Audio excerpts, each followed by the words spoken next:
ተወደደም ተጠላም ተዘግቶብን አይኖርም። የብልጽግና 99 በመቶ ማሸነፍ ያበቃል። የትግራይ ኃይሎች ወክተውናልም ብለዋል። ትጥቅ የሚፈታ ሰራዊት የለም ሲሉ ፕሬዝዳንቱ ተናገሩም። ዳናዊት መክበብ ምን ነካት? ለቁማር ለወሲብና ለሌሎች ሱሶች የሚያጋልጠው መድኃኒት ያስከተለው ቀውስ መነጋገሪያ ሆኗል። ሰላም ጤና ይስጥልን፣ እንደምናላችሁ ውድ የኢትዮጵያ ድምፅ ተከታታዮች። የኢትዮጵያ ድምፅ የካቲት 15 ቀን 2018 ዓ.ም የሀገር ቤትና የባህር ማዶ ዜናዎች ከዚህ ሰዓት ጀምሮ ወደ እናንተ የሚያደርስ ይሆናል። ከዜናዎቻችን ጋር አብራችሁ ትሆኑ ዘንድ በአክብሮት ጋብዘናል። ቀዳሚ ወዳደረግነው ዜናችን እንውሰዳችሁ። የኢትዮጵያ ዜጎች ለማህበራዊ ፍትህ ፓርቲ ዜማ መሪና የትምህርት ሚኒስትር ፕሮፌሰር ብርሃኑ ነጋ በኢትዮጵያ የሚካሄዱ ምርጫዎች ከቀድሞው ልማድ ወጥተው ትክክለኛ የፖለቲካ ህጋዊነት ሊያገኙ እንደሚገባ ገለጹ። ፕሮፌሰሩ በዙም አማካኝነት ከደጋፊዎቻቸው ጋር ባደረጉት ውይይት ገዢው ፓርቲ ብልጽግና እንደ ቀድሞ 99 በመቶ አሸንፍ ያለው የሚልበት አካሄድ የሚያበቃና ለሀገሪቱ ዲሞክራሲያዊ ጉዞም ትክክለኛ የውድድር ምህዳር መፈጠር እንዳለበትም አሳስበዋል። ፕሮፌሰር ብርሃኑ በንግግራቸው ወቅትም በመንግስት የምርጫ ሂደት ዓለም አቀፍ ተቀባይነትና ህጋዊነት ወይም ሌጂቲሜሲ እንዲኖረው ከፍተኛ ፍላጎት እንዳለውም ገልጸዋል። በየደረጃው የሚኖሩ ትንኮሳዎች ለመቋቋም ለከፍተኛ አካላት ቅሬታ ሲቀርብ እነሱም ምርጫው ተቀባይነት ያለውና ከስህተት የጸዳ እንዲሆን ይፈለጋል ያሉት ፕሮፌሰሩም ይህን ህጋዊነት የሚያበላሽ ነገር እንዳይኖር መንግስት ጥንቃቄ እንደሚያደርግም ጠቁመዋል። በምርጫ ወቅት የሚታዩት ግጭቶችና መገፋፋቶች በገዢው ፓርቲ ብቻ የሚፈጠሩ አይደለም ያሉት ፕሮፌሰር ብርሃኑ ችግሩ በሁሉም የፖለቲካ ኃይሎች ዘንድ የሚታይ የመናቆር ፖለቲካ ውጤት መሆኑን ገልጸዋል። አንዳንዴ የእኛም ሰዎች በተለያዩ ክልሎች ውስጥ ግጭት የሚቀሰቅሱባቸው ሁኔታዎች አሉ በማለት ሂደቱ እጅግ ውስብስብ መሆኑና ሁሉም ወገኖች ለሰላማዊ ድርድር ዝግጁ መሆን እንዳለባቸውም አሳስበዋል። ዋናው ትኩረት ምርጫው እንዳይበላሽ ማድረግና ህዝቡ ካለፈው ምርጫ አሁን ምን የተለየ ነገር ይጠብቃል ለሚለው ጥያቄ ተግባራዊ ምላሽ መስጠት እንደሆነም አስገንዝበዋል። ተወደደም ተጠላም ተዘግቶብን ብቻችን አንኖርም ሲሉ የመከላከያ ኃይሎች ተናገሩም። የኢፌዴሪ መከላከያ ሰራዊት የልዩ ዘመቻዎች እዝ 65ኛ ዓመት የምስረታ በዓሉን በሐዋሳ ስታዲየም በደማቅ ሁኔታ አክብሯል።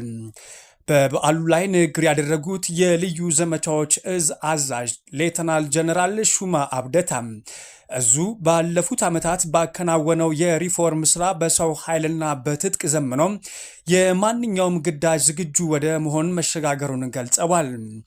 የልዩ ዘመቻዎች እዝ ምስረታ ከአንድ ሻምበል የተነሳ መሆኑን ያስታወሱት ሌተናል ጀነራል ሹማ ዛሬ ለደረሰበት የላቀ ቁመና የደረሰው በትልቅ ጥረትና ስልታዊ ለውጥ መሆኑንም ጠቁመዋል። እዙን እንደ አዲስ በማደራጀትም የስልጠና ስርዓቱን በመቀየርና የማሰልጠኛ ማዕከላት አቅም በማሳደግ የሰራዊቱን የቅበላ አቅምን የስልጠና ጥራት እንዲጨምር መደረጉን ገልጸዋል። በተጨማሪም እዙ የሪፐብሊካን ጋርድ እንዲመሰረት ከፍተኛ አስተዋጽኦ ማበርከቱን ገልጸዋል። የልዩ ዘመቻዎች እዝ የስልጠና ሂደት ወታደራዊ ልምድና ዘመናዊ እውቀት ያጣመረ መሆኑን አዛዡም አብራርተዋል። በአንድ እጅ እየተዋጋን በሌላ እጅ እያሰለጠንን የሚል መሪህ የግዳጅ ልምድ ያላቸውን አባላት ወደ ማሰልጠኛ ማዕከላት በመመለስ ልምድ እንዲያካፍሉ በማድረግ የሰው ኃይልን የማብዛት ስራ መሰራቱንም ተናግረዋል። ይህ ቀጣይነት ያለው የስልጠና ሂደት እዙን በማንኛውም የአየር ጸባይና የመሬት ገጽታ ላይ የውጊያ ማሽቀያሪና የምድር ድሮን እንዲሆን አስችሎታልን ብለዋል። ሌተናል ጀነራል ሹማ በንግግራቸው ወቅት ለሀገር ጠላቶች ጠንከር ያለ መልእክት አስተላልፈዋል።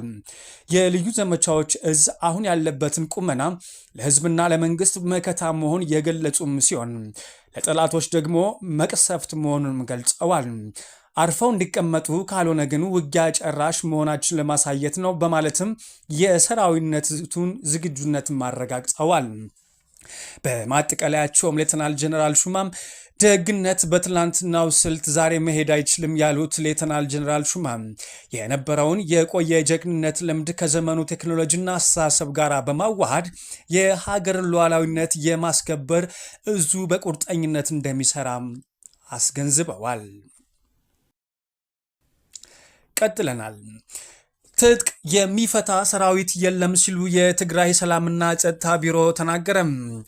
የትግራይ ሰላምና ጸጥታ ቢሮ ትላንት የካቲት 14 ቀን 2018 ዓ.ም ባወጣው መግለጫ የትግራይ ህዝብ መሰረታዊ መብቶችና ደህንነት እስካልተረጋገጠ ድረስ ሰራዊቱ ትጥቁን እንደማይፈታና ህዝባዊ አደራውን ለመወጣት ዝግጁ መሆኑን አሳውቋል። ቢሮ ብቃልሲ አንበር ብትኳቦ መሰል የለ መብታችን በትግል እንጂ በችሎታ የሚሰጠን አይደለም የሚል ርዕስ ባወጣው መግለጫ የትግራይ ህዝብ ማንነት፣ ብሔራዊ ክብርና መሬቱ ተጠብቆ አሁንም በከፍተኛ የህልውና አደጋ ውስጥ እንደሚገኝ ገልጸዋል። የፕሪቶሪያ የሰላም ስምምነት አደጋ ላይ መውደቁን የጠቀሰው መግለጫው ስምምነቱን የፈረሙ ህጋዊ አካላት በማግለል ለግለሰቦች ስልጣን የመስጠት የትግራይን ህዝብ አንድነት ለመከፋፈል በጀትና ሰው መድቦ የመስራት እንደዚሁም በቴክኖሎጂና በሰራዊት ብዛት የትግራይን የማንበርከክ ሙከራዎች እየደረጉ መሆኑን ከሷል። በተለይም በቅርቡ የተፈጸመውን የድሮን ጥቃት የሰራዊቱ ክምችት የጠቀሰውን ቢሮ ይህ ድርጊት ግልጽ የሆነ የጦርነት አዋጅ መሆኑና ህዝቡን በኃይል ለመጨፍለቅ የሚደረግ ጥረት መሆኑን አመላክቷል። የሰራዊቱ የማይናወጥ አቋም የሰራዊቱ ዋነኛ ዓላማዎች በትግራይ ህገ መንግስታዊ ግዛት አንድነትን ማራገጥ፣ ተፈናቃዮች ወደ ቀያቸው መመለስና የራስን ዕድል በራስ የመወሰን መብትን ማራገጥ መሆናቸውን በመግለጫው አትቷል። እነዚህ መሰረታዊ ጥያቄዎች ሳይመለሱ ትጥቁን የሚፈታ ሰራዊት እንደሌለ ሊታወቅ ይገባል ያለው ቢሮ የትግራይ ህዝብ ጥያቄ ብቻውን መፍትሄ ሰላማዊና ፈጣን ምላሽ ማግኘት መሆኑን አሳስቧል። መግለጫው ትግራይ ትስስር፣ ትግራይ ታሸንፋለች የሚል መፈክርም አስቀምጧል። የኢትዮጵያ ድምፅ የካቲት 15 ቀን 2018 ዓ.ም ዜናዎችን በማድመጥ ላይ ትገኛላችሁ አድማጮቻችን። ዜናዎቻችን አሁንም ወደ እናንተ ማድረሳችን ቀጥለናል። በትግራይ ክልል ያለው ህጋዊ ያልሆነ ቡድን የባዕዳን ተልዕኮ በመቀበል የትግራይን ህዝብ መከራ እያረዘመ ነው ሲሉ አቶ ጌታቸው ረዳ ተናገሩ። በትግራይ ክልል ያለው ህጋዊ ያልሆነ ቡድን የባዕዳን ተልዕኮ በመቀበል የትግራይን ህዝብ መከራ እያራዘመ ነው ሲሉም ጠቅላይ ሚኒስትሩ የምስራቅ አፍሪካ ጉዳዮች አማካሪ ሚኒስትር አቶ ጌታቸው ረዳ ገለጹ። በአዲስ አበባ ከተለያዩ የትግራይ ተወላጆች ጋር በወቅታዊ ሀገራዊ ጉዳዮች ዙሪያም ውይይት አካሂደዋል። በውይይታቸው መድረኩም እንደተናገሩትም የጠቅላይ ሚኒስትሩ የምስራቅ አፍሪካ ጉዳዮች አማካሪ ጌታቸው ረዳን በርካታ የከተማዋ ነዋሪና የትግራይ ተወላጆችም ተገኝተውበታልም ተብሏል። የትግራይ ለውጥ ፈላጊዎች ንቅናቄ ሰላም ለህዝባችን፣ ለውጥ ለወደፊት ተስፋችን በሚል መሪ ሀሳብ ባዘጋጀው የምክክር መድረክ ላይ የፕሪቶሪያ ስምምነትን ተከትሎ በትግራይ ክልል የመጣውን ሰላም ወደ ኋላ ለመመለስ የባዕዳን ሀገራት ጋር ጭምር የሚሰሩ ቡድኖች በጽናት መታገል እንደሚገባም በመድረኩ ተገልጿል። የጠቅላይ ሚኒስትሩ የምስራቅ አፍሪካ ጉዳዮች አማካሪ ሚኒስትር አቶ ጌታቸው ረዳ በትግራይ ለውጥን የሚፈልጉ አካላት በክልሉ ያለውን ፖለቲካዊ ችግር ለመፍታት መወያየት አስፈላጊ መሆኑን ገልጸዋል። የፕሮግራም አስተዋዋቂ ዳናዊት መክበብና 4 የስራ ባልደረቦቿ በመቶ ሺዎች የሚቆጠር የዜጎችን ገንዘብ በማጭበርበር ወንጀል ተጠያቂ እንደሆኑ የቀረበባቸው ክስ በፌዴራል የመጀመሪያ ደረጃ ፍርድ ቤት ከአዲስ አበባ የሚሰራጨው ኢትዮፒካ ሊክ የሬዲዮ ፕሮግራም እንደዘገበው ከሆነም ይህ ክስ በዳናዊት እዝና በማስታወቂያዎች እውነተኝነት ላይ ከባድ ጥያቄዎች ያስነሳም ሲሆን የፍትሐ ብሔር ክሱ በዋናነት ያተኮረውም ወደ ውጭ ሀገር እናወጣቸዋለን በሚል ተስፋ ከዜጎች በተሰበሰበ ገንዘብ ላይ ነው። እንደ ክሳሾቹ ዝርዝር መረጃ ኤቢኤል ኮንሰልታንሲ የተባለ ድርጅትም ቤተልሔም ታደሰ፣ ገሊላ በለጠ፣ አቤል ተስፋዬና ዳናዊት ወላንሳ ወይም መክብብ ከእያንዳንዱ ተበዳይ 437 ሺህ ብር ተቀብለዋልም ይላል። ይሁን እንጂ ተከሳሾቹ ቃላቸውን ባለመጠበቃቸውና ገንዘቡን ለመመለስ ፈቃደኛ ባለመሆናቸውም በአጠቃላይ 13 ሰዎች በጋራ በመሆን የሕግ የበላይነት እንዲረጋገጥ ለፍርድ ቤት አቤቱታቸውን አቅርበዋል ነው የተባለው። ይህ ክስ ከዳናዊት ጋር በተያያዘ ትልቅ ትኩረት እንዲያገኝ ያደረገውም ተበዳዮቹ ለድርጅቶቹ ገንዘባቸውን የሰጡት እሷ የሰራችው ማስታወቂያ ላይ ያላቸውን እምነት መሰረት በማድረግ መሆኑን ገልጸዋል። ክሱ በማስታወቂያ አዋጅ ላይ የተደነገገውን ማስታወቂያ አስነጋሪ ወይም ወኪሉ የመረጃውን ትክክለኛነት የማረጋገጥ ግዴታ አለበት የሚለው ሕግ ዋቢ በማድረግም ዳናዊትም ሆነ ድርጅቱ ለደረሰው ጉዳት በአንድነትና በተናጥል ተጠያቂ መሆን እንዳለባቸውም ያሳስባል። ጉዳዩን እየተመለከተ ያለው የቦሌ ምድብ 4ኛ የፍትሐ ብሔር ችሎት የቀረበለትን የክስ ሰነድ መርምሮም ውሳኔ ለመስጠት ለየካቲት 27 ቀን 2018 ዓ.ም ተለዋጭ ቀጠሮ ሰጥቷል። አድማጮቻችን የኢትዮጵያ ድምፅን እያደመጣችሁ ትገኛላችሁ። ዜናዎቻችን አሁንም ወደ እናንተ ማድረሳችንን እንቀጥላለን። ኢትዮጵያ ኃይሏን የምትገነባው በቀጠናው ሽብር እንዳይፈጠር ለመከላከል ነው ሲሉ የኢፌዴሪ ጠቅላይ ሚኒስትር አብይ አህመድ ገለጹ። ጠቅላይ ሚኒስትር አብይ አህመድ ይህንን ያሉት የልዩ ዘመቻዎች 65ኛ ዓመት የምስረታ በዓልን አስመልክቶ ዛሬ በሐዋሳ ከተማ ስታዲየም በተዘጋጀው ወታደራዊ ትርኢት ላይ ባደረጉት ንግግር ነው። ጠቅላይ ሚኒስትሩ በዚሁ ንግግራቸው የልዩ ኃይል ወይንም ኤሊት ፎርስ የምንገነባው በቀጠናው ሽብር እንዳይፈጠርና ከተፈጠረም በአጭር ጊዜ ለመቋጨት ነው ሲሉም በወታደራዊ ትርኢቱ ላይ ባደረጉት ንግግራቸው ገልጸዋል። ቀደም ሲል በምድርና በተራራ ላይ የነበረው ስልጠና አሁን ላይ ወደ ባህር መሸጋገሩና በቴክኖሎጂ የታገዘ ተቋም መገንባቱን ጠቅላይ ሚኒስትሩም ተናግረዋል። ይህም ከሶማሌ ጫፍ እስከ ምጽዋ ጫፍ ሊያጋጥሙ የሚችሉም የሽብር ጥቃቶች የመከላከልና የቀጠናውን ደህንነት የማስጠበቅ ብቃት አለው በማለትም ነው የጠቀሱትም። የልዩ ዘመቻዎች እዝ ክብረ በዓል ላይ በሺዎች የሚቆጠሩ የእዙ አባላት የሰልፍና ወታደራዊ ትርኢትም አሳይተዋል።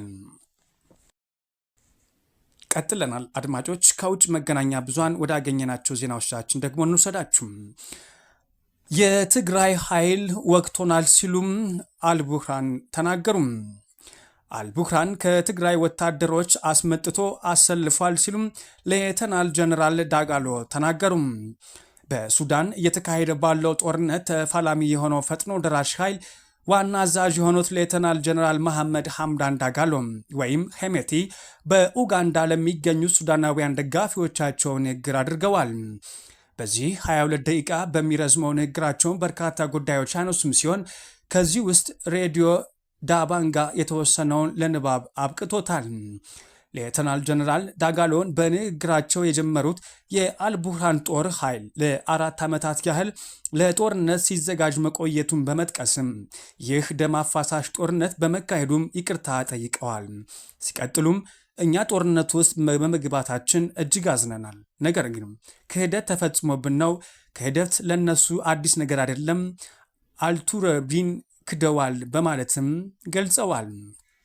የሱዳን ፖሊስ ጦር ኃይሉ ጋር ወግኖ ባለመዋጋቱ ምስጋናቸውንም አቅርበዋል። ይህ የህልውና ጦርነት በመሆኑም እየተዋጋን ያለነው ለእናንተም ነው ሲሉም አሳውቀዋል። ጀነራል ዳጋሎም ውጊያውን እያካሄዱ ያሉት ከአልቡርሃን ጦር ጋር ብቻም ሳይሆን ከሙስሊም ብራዘርሁድና ከሌሎችም ዓለም አቀፍ ተቋማት ጋር መሆኑን ጠቁመው ለዚህም የተለያዩ አይነት ድሮኖች ምስክር መሆናቸውንም ገልጸዋል። ንግግራቸውን በመቀጠልም የአልቡርሃን ጦር ከሶማሊያ አልሸባብ ጋር ስምምነት ፈጽሟል። ይህ ስምምነትም በእነሱ ታንኮች ለመዋጋት ነውም ብለዋል። ከትግራይም ወታደሮችን አስመጥቶ አሰልፎ የሱዳን ዜጎችን አስጨፍጭፏልም ብሏል። በራስ አልሱደር አካባቢ ያሉት የውጭ አገር ዜግነት ያላቸው ወታደሮች ናቸውም ሲሉም ተደምጠዋል። በግብፅ ድንበር አቅራቢያም እንዲሁ የውጭ አገር ወታደሮች ተሰማርተው የራሳቸው ዜጎችን እየወጉ ይገኛሉ ሲሉም አልቡርሃንን ከሰዋል። የኤርትራ የማስታወቂያ ሚኒስትር የማነ ገብረ መስቀል ዓለም አቀፉ የቀውስ ቡድን በቅርቡ ያወጣውና በአፍሪካ ቀንድ ያለውን ውጥረት ለመቀነስ ያለመን የተባለው ሪፖርት በጽኑ ተቹም።